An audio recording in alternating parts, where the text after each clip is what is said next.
Hello students, आइए आज science में आप वेरी शॉर्ट क्वेश्चंस को पढ़ेंगे। आइए देखते हैं question number first. What do you understand by lustrous object? Lustrous का मतलब होता है चमक वाली, चमक। ऐसे ऑब्जेक्ट जिनमें चमकने की प्रॉपर्टी होती है, ऐसे ऑब्जेक्ट को हम लस्ट्रस ऑब्जेक्ट कहते हैं, चमकीले ऑब्जेक्ट कहते हैं, जिनमें साइन होती है, साइन की प्रॉपर्टी होती है। आइए क्वेश्चन नंबर फर्स्ट को देखते हैं। लिखते हैं फर्स्ट, करेंगे what do you understand by lustrous object? The objects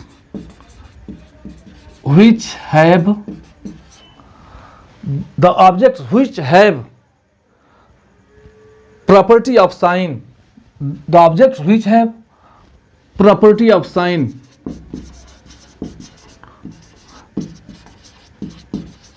are called lustrous object.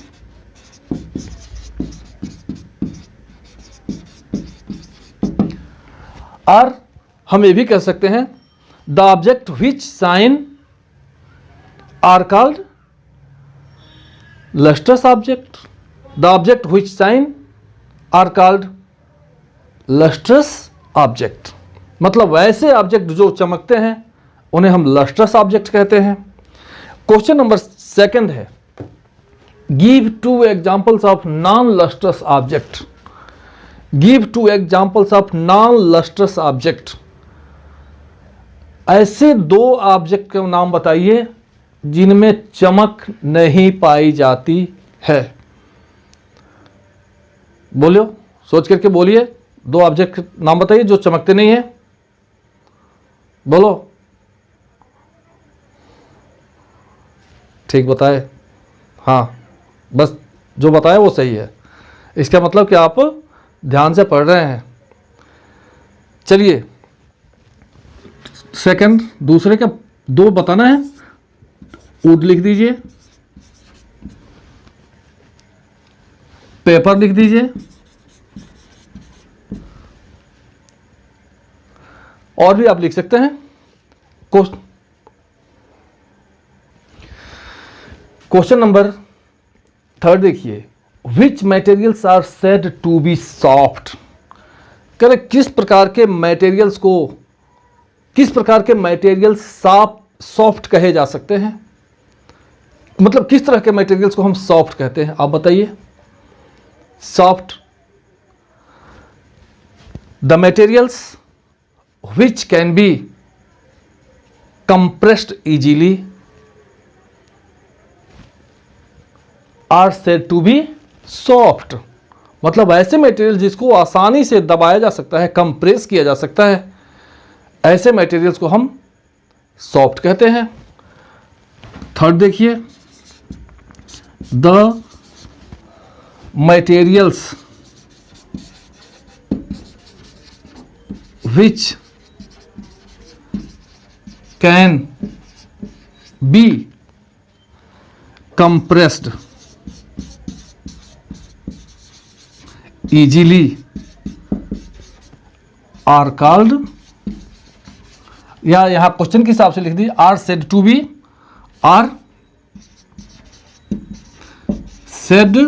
To be soft. ऐसे मटेरियल को सॉफ्ट कहा जा सकता है। क्वेश्चन नंबर फोर्थ देखिए, which materials are said to be hard. Which materials are said to be hard? किस प्रकार के मटेरियल को हार्ड कहा जा सकता है? सीधे सॉफ्ट का ऑपोजिट लिख दीजिए, the materials which can not be compressed, which can not compressed are called hard materials, are said to be hard. देखिए question number 4, the materials which the materials which can not be compressed, which cannot be compressed are said to be compressed, are said to be hard. ऐसे material जिन्हें compress नहीं किया जा सकता, ऐसे material को hard material कहते हैं। समझ में आया? क्वेश्चन नंबर 5 देखिए, what do you understand by solubility?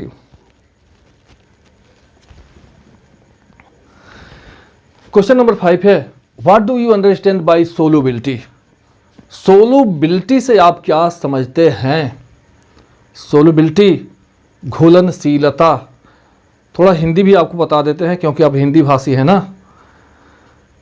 तो सोलुबिलिटी का मतलब घुलनशीलता।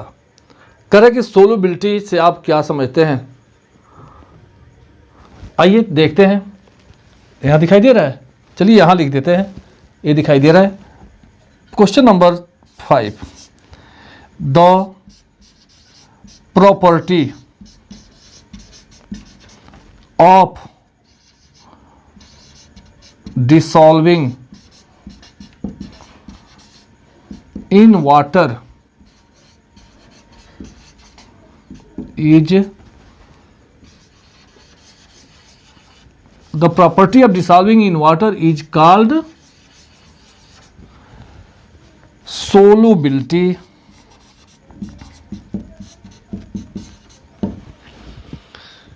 समझ में आ रहा है? बोलो, नहीं आ रहा है? आ रहा है। The property of dissolving in water is called solubility. बच्चों, जो क्वेश्चन देखो, जब बोल करके आपको लिखवा रहे हैं ना, आपको जो समझा करके लिखवा रहे हैं, हमको उम्मीद ही नहीं, पूरा विश्वास है कि जब हम लिखवा रहे हैं तभी आपको कम से कम 50% तो ऐसे याद हो ही जा रहा होगा। बस 50% थोड़ा आपको मेहनत कर देना है, पूरा जो है एकदम याद हो जाएगा। यहाँ से लेकर आगे तक पढ़ना है, एकदम पढ़ते रहो मस्ती से एकदम। तो कह रहा है कि आप सोलुबिलिटी से क्या समझते हैं? तो the property of dissolving in water, water में डिसॉल्व करने की प्रॉपर्टी को सोलुबिलिटी कहते हैं। हमने आपको पढ़ाया था, there are many materials which can be dissolve in water, या हम ये कह सकते हैं water dissolve many materials in it. ये जो पानी होता है अपने अंदर बहुत सारे मटेरियल्स को डिसॉल्व कर लेता है, मतलब बहुत सारे मटेरियल्स पानी में डिसॉल्व हो जाते हैं, इसलिए वाटर को यूनिवर्सल सॉल्वेंट कहा जाता है। एक नया शब्द आपके सामने आ गया, सॉल्वेंट। आइए थोड़ा सा हम आपको चर्चा कर देते हैं। सॉल्वेंट इस सोलुबिलिटी से ही रिलेटेड है, सोलूट, सॉल्वेंट और सोल्यूशन। सोलूट, सोलूट पहला देख लीजिए, आप इसको नोट कर लीजिएगा, हम आपको बताते हैं सोलूट। जैसे मान लीजिए कि एग्जांपल हम आपको देते हैं, आपको शरबत बनाना है, शरबत, तो आपको चीनी चाहिए और पानी चाहिए। तो जो चीनी होता है ना, चीनी, इसको हम सोलूट कहते हैं। जिसको घोला जाता है उसे सोलूट कहते हैं, और जिसमें घोला जाता है उसे हम सॉल्वेंट कहते हैं। और दोनों को घोलने के बाद, सोलूट और सॉल्वेंट को घोलने के बाद जो प्राप्त होता है, जैसे शरबत मिल गया आपको, चीनी और पानी को मिला दिए, शरबत बन गया। ये शरबत जो होता है वो सोल्यूशन होता है। The object which is dissolved, which is dissolved in any liquid is called a solute. The material which dissolve in any liquid लेकिन यहाँ वाटर की बात हो रही है, हम शरबत की बात कर रहे हैं। The material or object which dissolve in liquid is called solute and in which the solute is dissolve that is called solvent, and the mixture obtained after dissolving solute into solvent, that mixture is called solution. उस mixture को हम solution कहते हैं।